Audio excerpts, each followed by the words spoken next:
CBI విచారణపై ఎలా ముందుకెళ్దాం? కేసీఆర్తో కేటీఆర్ సహా భరాసా నేతల భేటీ, కవిత వ్యాఖ్యలపైన చర్చ. కాళేశ్వరం ప్రాజెక్టుపై సిబిఐ విచారణ కోరుతున్నట్టు ఏమైనా బీఆర్ఎస్కు దమ్ముంటే, బీఆర్ఎస్ పార్టీ నిజంగా చిత్తశుద్ధితో ఉంటే గెట్అవుట్ అని చెప్పాలి. ఇంకా ఇంత ఇల్లంతా కొంప యాడో ఓ మూలకు నిప్పు పెట్టి ఇల్లు కాలిపోయేదాకా ఉంచుకోరు. ఇక సపరేక మొత్తం కాలిపోతుంది. కాళేశ్వరం ప్రాజెక్టుపై సిబిఐ విచారణ కోరుతున్నట్టు రాష్ట్ర ప్రభుత్వం ప్రకటించిన నేపథ్యంలో సోమవారం ఎర్రవెల్లి నివాసంలో భరాసా అధినేత మాజీ ముఖ్యమంత్రి కేసీఆర్తో పార్టీ కార్యనిర్వాహక అధ్యక్షుడు కేటీఆర్ సహా నేతలు జగదీష్ రెడ్డి, వేముల ప్రశాంత్ రెడ్డి, పల్లా రాజేశ్వర రెడ్డి, డాక్టర్ సంజయ్ తదితరులు సమావేశమయ్యారు. సిబిఐ విచారణ ఎదుర్కోవడంలో ఎలా ముందుకెళ్లాలనే అంశంపై ప్రధానంగా చర్చించినట్టు తెలుస్తుంది. మంగళవారం హైకోర్టులో దీనిపై విచారణ జరగనుండడంతో ఈ అంశంపై న్యాయ నిపుణులతో చర్చించినట్టు సమాచారం.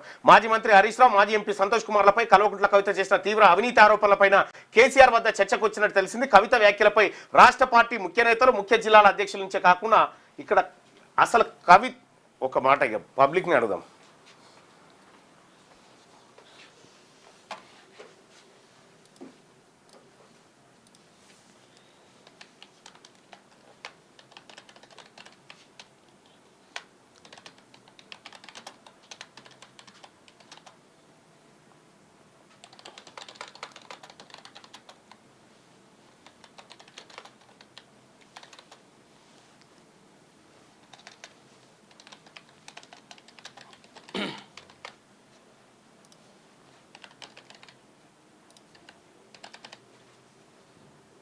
రైట్.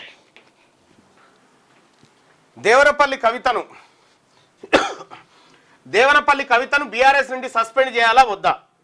ఈ దేవనపల్లి కవిత ఎవరు అనుకున్నారు?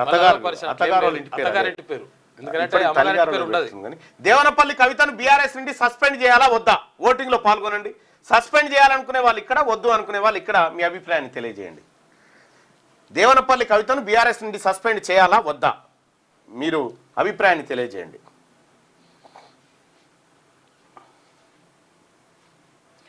జాబ్ క్యాలెండర్ గురించి, నోటిఫికేషన్ గురించి పోరాటం చేయడం లేదు ఎందుకంటారు. అయ్యా, మాకు 42% జాబ్ రిజర్వేషన్ దక్కితే 42% ఉద్యోగాలు బీసీలకు దక్కుతాయి. మా బాధ అది.